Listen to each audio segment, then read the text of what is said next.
Olá! Sejam muito bem-vindos a mais uma das nossas lives, a nossa segunda de 300, hein, minha gente? Sejam muito bem-vindos. Vamos começar nossa live. Tô até com a musiquinha animada aqui pra gente começar. Então, no nosso passo 2 de 300 de hoje, continuando a nossa leitura do livro O Caminho, ele já começa assim: não digas eu sou assim. São coisas do meu caráter. São coisas da tua falta de caráter. Seja homem. Então ele já começa com tudo, com esse super tapa na cara aqui. Não digas que eu sou assim, que é o seu caráter. Pelo contrário, é a sua falta de caráter que faz com que você seja assim. E quantas vezes na nossa vida a gente reage dessa forma? Ah, eu sou assim. Quantas vezes o marido fala assim: não, mas ela me conheceu assim, eu sou assim. Ou a esposa fala: não, eu não consigo falar de uma forma mais tranquila, de uma forma mais feminina, porque eu sou assim. E não, isso é a mais pura mentira que a gente conta para nós mesmos para justificar os erros que nós temos. E isso é um absurdo, a gente não pode permitir que isso aconteça na nossa vida. Então, quando a gente diz eu sou assim, a gente está justificando um erro que a gente, um pecadinho de estimação, como diz, um erro que a gente tem por muito tempo. E isso é muito ruim, é muito pejorativo para você como ser humano, tanto para quanto o seu relacionamento. Então, a gente tem que olhar com muita honestidade para esses tipos de problema, de falha de caráter mesmo, e falar assim: não, eu não sou assim, eu estou tendo essa atitude.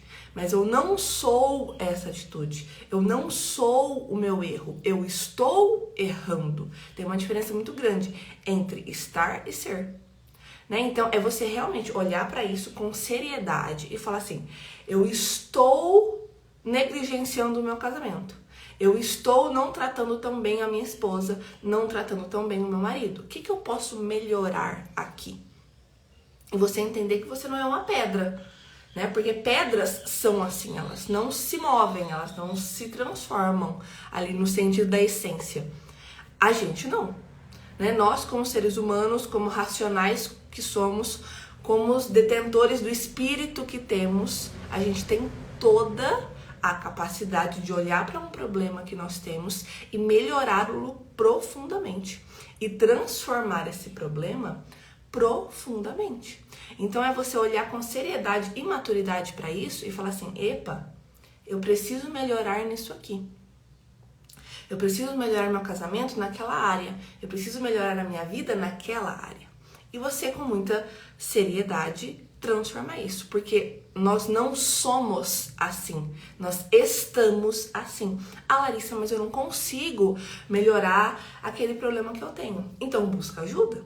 Busca ajuda de alguém que vai conseguir conduzir a sua melhora naquele ponto, né? Então, assim, tantos problemas que chegam em consultório, na terapia, com uma grande dificuldade. A pessoa carrega isso por anos, por uma vida inteira, um problema, uma dificuldade, uma falha no caráter mesmo, uma dificuldade de comportamento. E a gente vai moldando aquilo ali, a gente vai melhorando e a pessoa tem uma melhora significativa e consegue viver com aquilo para o restante da vida. Por quê? Porque nós não somos esse erro. Então, suponhamos o marido que traiu. Então, ele fica fadado aquilo para todo sempre. E ele não é esse erro, ele errou. A partir do momento que ele se arrepende, que ele volta para casa, que ele quer reconstruir uma nova história, escrever um novo capítulo, ele está totalmente apto para isso. Porque ele não é um erro, ele errou. Assim como nós em qualquer coisa, né? Então, assim, nós não somos pedra. É claro que a gente tem a interferência do nosso temperamento, da nossa personalidade, do nosso caráter, né? Então, assim, a gente tem uma tendência a ser mais introspectivo, mais extrovertido, mais falante, mais quieto, mais líder, menos, enfim, isso é natural. São tendências que também são moldáveis, né? Então, assim, a pessoa, ela não está fadada a ser aquilo que ela é. Então, vou falar por mim. Eu sou extremamente introspectiva, né? Eu sou fleumática, a essência do meu temperamento é pra dentro. Eu sou tímida, sempre fui a vida inteira. Só que a gente aprende a se desenvolver. Então, às 6h30 da manhã, eu estou aqui fazendo uma live com você. E tá tudo bem. né? Então, isso faz muito parte de quem nós somos, porque eu não sou aquilo ali, eu não sou fadada a ser tímida e não conseguir conversar com as pessoas pro resto da minha vida. Eu posso desenvolver habilidades, capacidades e melhorar isso. Depois de muita terapia, a gente melhora isso, né? Então, é você olhar pra dentro de você e falar assim, o que eu posso melhorar? O que tá faltando aqui? O que dá pra eu ser melhor? O que em mim não é tão bacana assim? Ai, uma vergonha muito grande? Não é vergonha de quê?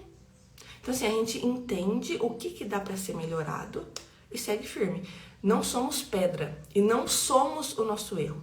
Nós estamos tendo atitudes erradas, que por um sim, que por uma decisão pode mudar tudo. Então, o marido que tá fora de casa, o marido que tá no adultério, a esposa também que tá no adultério, por um sim, ela pode mudar isso, ele pode mudar isso. Sim, eu não quero mais essa vida, eu quero mudar, eu quero ser diferente, eu quero ser um novo homem, eu quero ser uma nova mulher, eu quero morrer para o pecado, eu quero morrer para o erro, eu quero ser uma nova criatura. Um sim, que muda tudo, né? Então, nós não somos pedra, nós não somos um erro, nós podemos estar em um erro, mas não somos ele. Então, é isso que ele está querendo dizer aqui para nós. Né, que a gente não tem que ser assim, a gente tem que ser homem e mulher com maturidade e assumir esses erros. Aí ele continua dizendo assim, vira as costas ao infame quando te sussurra ao ouvido. Para que has de complicar a sua vida? Então eu tenho certeza que se você está no processo de restauração de casamento, ao menos uma vez você já ouviu isso. Ah, para com isso. Pra que lutar por esse homem? Ele não te merece, vai seguir sua vida, para com isso, vai ser feliz, o importante é ser feliz, não deu certo, separa, e etc, etc, etc. Então, assim, as pessoas sempre vão ter esse tipo de julgamento e falar, pra que você tá fazendo isso? Pra que rezar? Pra que ir na igreja toda semana? Pra que fazer isso? Vamos curtir, vamos ser felizes. Sempre vai ter um infame sussurrando na sua vida. Pra que complicar a sua vida? Pra que fazer isso? Vai no caminho mais fácil, vai no atalho. Vai viver outra pessoa, vai seguir sua vida. Quantas e quantas e quantas pacientes minhas relatam isso, né? Que ouvem sempre, constantemente. Vai seguir sua vida. Pra que continuar lutando por esse homem, por esse marido que não te merece, etc e tal. Então, assim, é uma profunda decisão de literalmente virar as costas para esse tipo de conselho, né, digamos assim, e até para essa pessoa. Tem casos, né, de pais, amigos, irmãos, pessoas muito próximas que realmente querem o seu bem. Querem ver você segura, querem ver você livre da dor, do sofrimento, e por uma medida de te poupar, de te proteger, falam esse tipo de coisa, porque uma restauração de casamento, por exemplo, é um processo muito doloroso. Então a pessoa não quer te ver se submetendo a isso. Só que vem a maturidade novamente de falar assim, não, é o meu matrimônio, é o meu sim, é a promessa que eu fiz, então eu vou arcar com isso. Independentemente do que você acha, mãe, independentemente do que você acha, fulano, com muito respeito, claro, mas você defender a sua decisão, a sua história, a sua família, o seu matrimônio, né? Isso para qualquer área da vida, obviamente.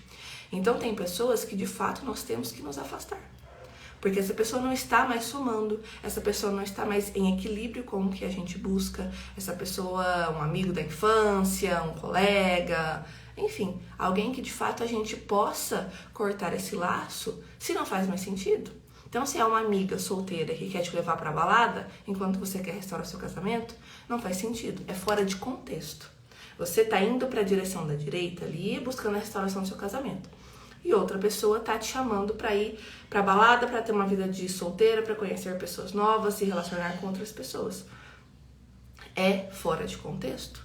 Não faz sentido pra você nesse momento. Então você tem que cortar, né? Então, tem pessoas que vão simplesmente sussurrar no seu ouvido esses conselhos que são pra você, pra que complicar a sua vida? E aí você não dá ouvidos a esse tipo de coisa, entendendo que é uma decisão sua, é um compromisso seu, é uma promessa que você fez no altar diante de Deus, por exemplo, sobre o seu casamento. Se relaciona a outros conselhos, a pessoas que não estão mais em harmonia com o que eu busco para minha vida. hoje. Então você quer crescer profissionalmente, você quer prosperar, você quer desenvolver uma melhora no seu casamento e a pessoa não está nem aí pra nada, só te pede favor, só quer te sugar, não quer desenvolver, não quer aprender, não quer estar aqui na live aprendendo, melhorando e transformando e crescendo. Então você tem que cortar o cordão umbilical, tem que cortar o vínculo, sim, porque é alguém que não faz sentido para o seu momento atual e está tudo bem. Tem momentos, tem pessoas que isso vai acontecer e faz parte. É uma decisão aqui, entendendo que também nós não somos pedra, nós não temos que ficar nesse ambiente que não é favorável para nós, né? Porque o ambiente muda muitas coisas. Então, se nós andamos com 5 pessoas que querem restaurar o casamento, se a gente anda em comunidade, é muito mais fácil a gente conseguir ir caminhando pela restauração do casamento. É exatamente isso que acontece lá dentro da comunidade Laços Sagrados. Nós andamos entre esposas, eu vou direcionando, e elas querem restaurar o casamento. É muito mais fácil, com uma rede de apoio, com pessoas que pensam da mesma forma que você, que buscam os mesmos objetivos que você, que têm o mesmo alvo que você. Então vocês juntas, colocando energia no mesmo foco, é muito mais fácil. Uma vai conduzindo a outra e ali em comunidade a gente vai caminhando junto. Se tem uma pessoa em desarmonia a essa comunidade, ela não tem que estar ali. O objetivo dela não é aquele, não está congruente, não está dentro do mesmo contexto. Então, você tem que procurar um ambiente novo, né? Um ambiente novo que vai te facilitar, que vai te contribuir ao objetivo que você tanto busca. Essa é a melhor estratégia em relação a ambientes. E aí ele continua assim: serenidade. Por que te zangas, se zangando ofendes a Deus? Incomoda os outros, passas tu mesmo um mau bocado e por fim tende de te acalmar. Então, quantas vezes a gente tem 2 trabalhos? Ficar brava e desficar. Né? Então, muitas das vezes, são coisas que são profundamente evitadas se nós temos uma inteligência emocional, se nós temos um grau de maturidade, se a gente tem um equilíbrio psicológico mesmo, são coisas profundamente evitadas. Se a gente não tem, são coisas que viram uma tempestade em um copo d'água. Então ele fala muito aqui sobre a serenidade, que não faz sentido nenhum eu me zangar por algo, eu ofender a Deus, eu incomodar o outro, eu passar por um mal bocado, por uma situação constrangedora, uma situação ruim, se por fim eu vou ter que me acalmar. Então qual o sentido disso? Se eu tenho um controle emocional, eu entendo, eu deixo para reagir em outro momento, eu deixo para falar de uma outra forma, eu deixo para evitar uma confusão desnecessária. Porque depois, qual que é o problema? Tenho certeza que você já viveu isso na sua vida em algum momento ou já viu essa cena. Então, ali no calor do momento, a pessoa briga, a pessoa agride, a pessoa xinga, grita, quebra e faz aquela confusão. Na hora que baixa a adrenalina, ela olha pra trás e fala assim: meu Deus, o que eu fiz? Pra que tudo isso? E agora? Como que eu vou consertar tudo isso? Quantas vezes, no calor da emoção, a esposa coloca o marido pra fora, o marido sai e depois ela volta, olha e fala: meu Deus, e agora? O que eu fiz? Agora complicou muito mais, ele tá fora, vai ser muito mais difícil de concluir, de passar por um processo de restauração de casamento. Então são decisões que nós tomamos no calor da emoção, que a gente se arrepende e que trazem muitos problemas para nossa vida. Então é o controle emocional, é a inteligência emocional que, olhando para isso, faz com que a gente tome decisões profundamente diferentes. E é isso que ele fala aqui, que a gente tem que ter serenidade, né? Aqui a gente pode trazer para uma virtude, que é a virtude da temperança, que é conseguir realmente ter a justa medida das coisas. Tem momento que pede, sim, uma exaltação maior, mas esses momentos, eles têm que ser a exceção e não a regra. A gente olhar para esses momentos de exaltação e falar assim: epa, aqui pede uma firmeza maior, aqui pede um contato maior, mas eles têm que ser a exceção e não a regra. E quantas pessoas que vivem pela regra na briga? Quantos casamentos que são briga todo dia? É desgastante. É horrível, é insuportável viver dessa forma. Então aqui ele fala sobre a serenidade. E se a gente tem um jeito de falar, um trato de falar, se a gente sabe conduzir uma conversa, é muito difícil, mesmo que o outro queira, mesmo que o outro esteja gritando, mesmo que o outro levante a voz, você olhar pra isso e falar assim, não, eu quero brigar. Vai ter briga. Se você não quer, não, é muito difícil.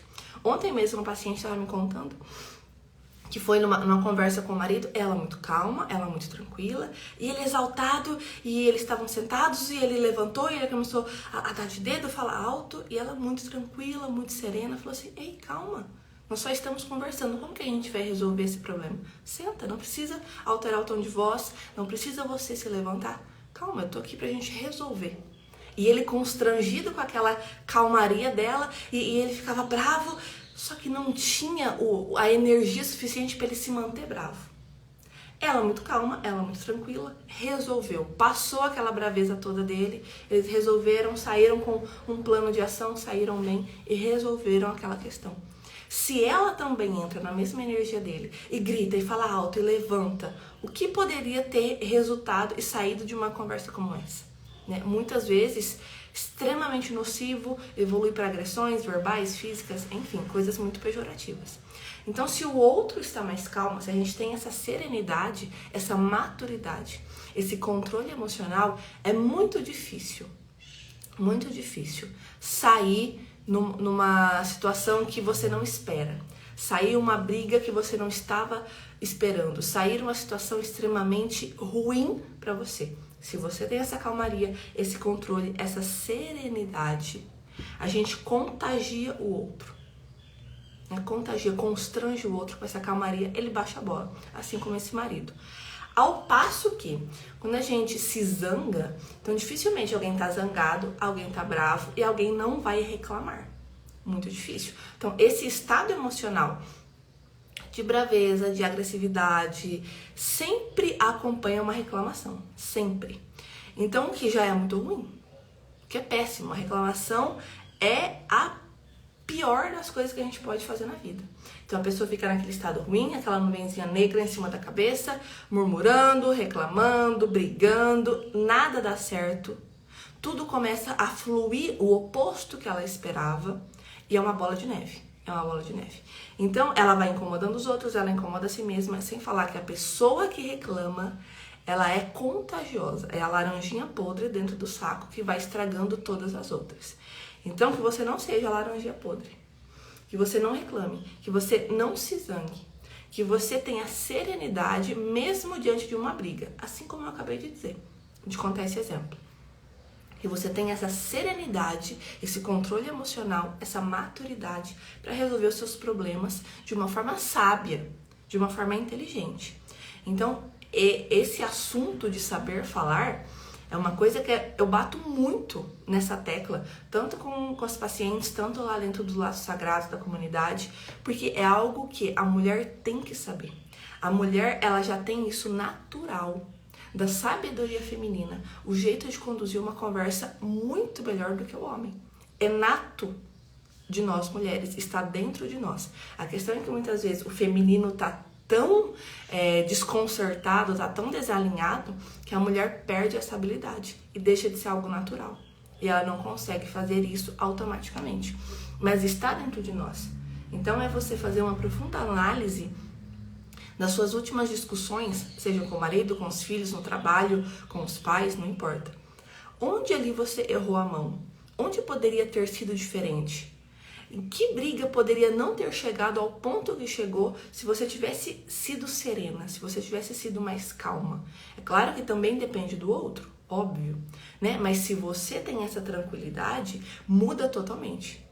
Porque a gente não muda o outro. A gente não tem essa responsabilidade, mas a nossa mudança convida a mudança do outro. A nossa mudança acarreta a mudança do outro. Porque se eu ajo de uma forma diferente, o outro vai me dar uma resposta.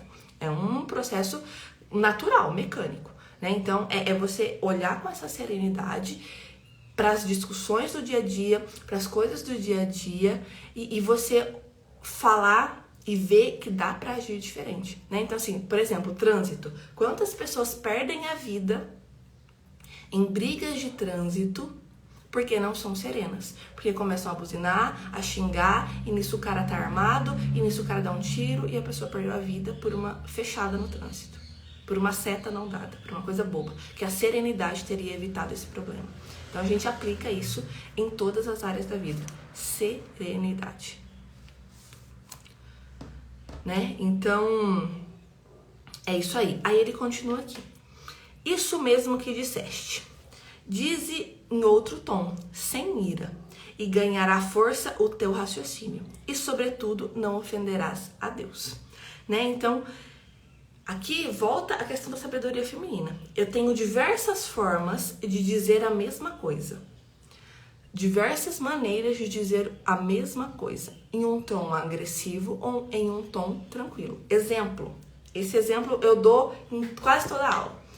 Tem lá, eu coloquei a roupa dentro da máquina de lavar e eu falo pro meu marido, amor, daqui uns minutinhos você consegue estender a roupa? Tô saindo pra trabalhar, estende a roupa ali, por favor? Beleza. A hora que eu volto, 6 horas da tarde, tá a roupa lá dentro da máquina de lavar ainda. Eu tenho duas opções. Ou eu falo, pô, Lucas, caramba, eu não te falei que era pra você estender a roupa dentro da máquina? Nossa, a roupa tá ali o dia inteiro. Pô, só eu que faço as coisas nessa casa. Eu tô cansada, porque é sempre eu. Tudo fica pra mim, você não faz nada, você é um folgado. E nananã. E começa Terceira Guerra Mundial. Esse é o cenário A. Cenário B. Amor, acho que você esqueceu de estender a roupa. Você não consegue me ajudar aqui rapidinho pra gente estender junto? Eu já vou fazer o jantar. Você acha que qual dos contextos ele vai ajudar? Eu vou receber ajuda se eu falo dessa primeira forma ou se eu falo dessa segunda. O que você acha? Cenário A, sendo agressiva. Cenário B, sendo sábia. Qual que ele vai me ajudar? É uma questão óbvia que ele vai me ajudar sendo sábia. E aí você pode estar pensando, ai, mas isso é um absurdo, porque é claro que ele tem que me ajudar. É função dele também, é roupa dele também, óbvio, não precisa ser nem dito isso. Só que tem duas opções e eu escolho a que eu acho melhor. Brigar e não receber ajuda e eu ter que fazer sozinha, e eu ficar sobrecarregada, e eu ficar exausta com os filhos, a tarefa de casa, o trabalho, etc, etc.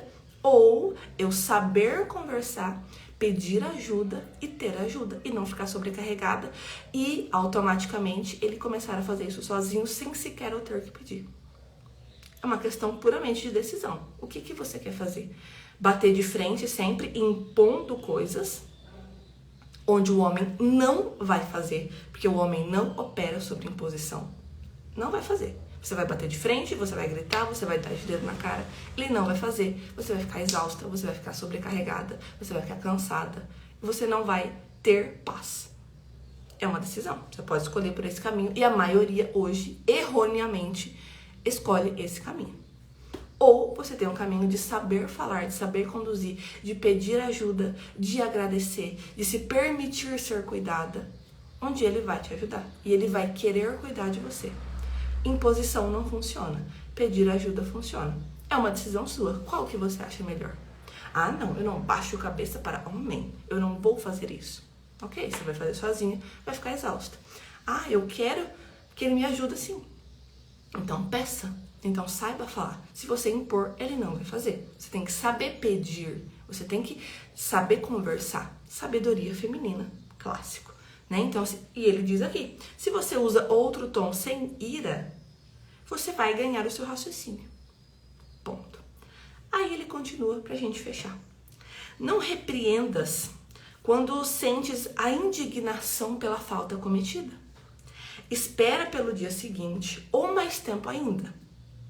E depois, tranquila e com a intenção purificada, não deixes de repreender. Conseguirá mais com uma palavra afetuosa do que com 3 horas de briga. Modera o teu gênio. Putz, isso aqui é sensacional.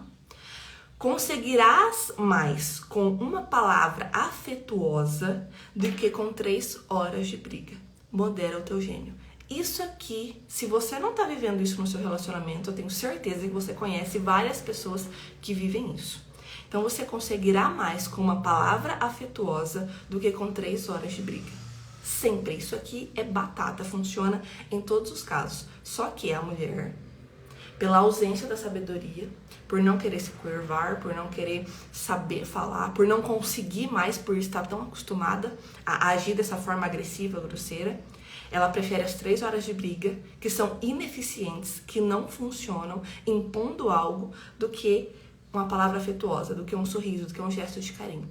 É onde briga e briga e briga e desgaste, e é uma bola de neve, e aquilo vai crescendo e vira um caos. Então, com uma palavra afetuosa, vale mais do que 3 horas de briga. Leva isso, escreve isso dentro da sua cabeça, escreve isso aqui nos comentários para você registrar, escreve isso num papel sulfite, cola no espelho. Uma palavra afetuosa vale mais do que 3 horas de briga. Brigar, impor, dedo na cara, goela abaixo, não funciona. Não funciona. Então a palavra afetuosa é o caminho.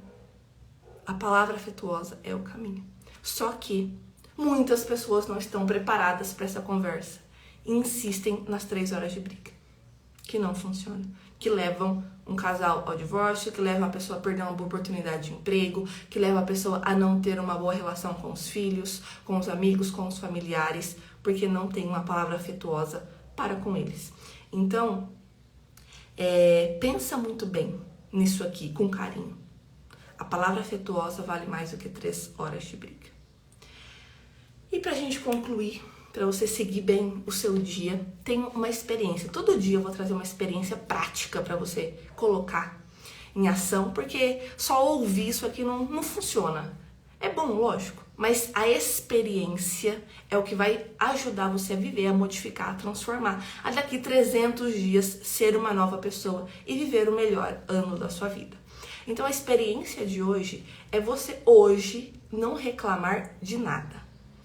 Repito, a experiência do dia de hoje, 9 de janeiro, até às 0 horas de hoje, você não vai reclamar de nada. Então você vai seguir o conselho dele aqui.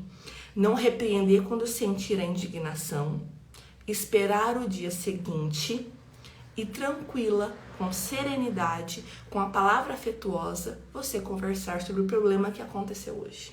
Você vai colocar isso aqui em prática. E você vai ver a profunda diferença que vai ter se você tivesse na hora da raiva, na hora da briga, agido sem pensar. Experiência de hoje, não reclamar e não brigar hoje. Aconteceu uma situação delicada, você vai resolver amanhã, você vai seguir isso aqui. Esperar pelo dia seguinte, para você ter a intenção purificada, para você ter uma palavra afetuosa e depois, com calma, você resolver o problema. Não é não falar, não é enfiar embaixo do tapete como se nada tivesse acontecido. Não é isso. Mas é você ter o momento ideal, com calma, com a intenção purificada, com a palavra afetuosa para você resolver. Lembra disso. A palavra afetuosa vale mais do que 3 horas de briga. Então, aplica isso no seu dia de hoje. A tarefa é não reclamar. A experiência, melhor dizendo, é não reclamar. E amanhã, se acontecer uma situação delicada hoje, você vai resolver com calma. Certo? Um beijo, faça um excelente dia, que o seu dia seja extremamente abençoado, rico, cheio de coisas boas, um bom trabalho. Cuide do seu marido, do seu casamento, da sua família, dos seus filhos. Te vejo amanhã, no nosso 3º dia. Um beijo, tchau!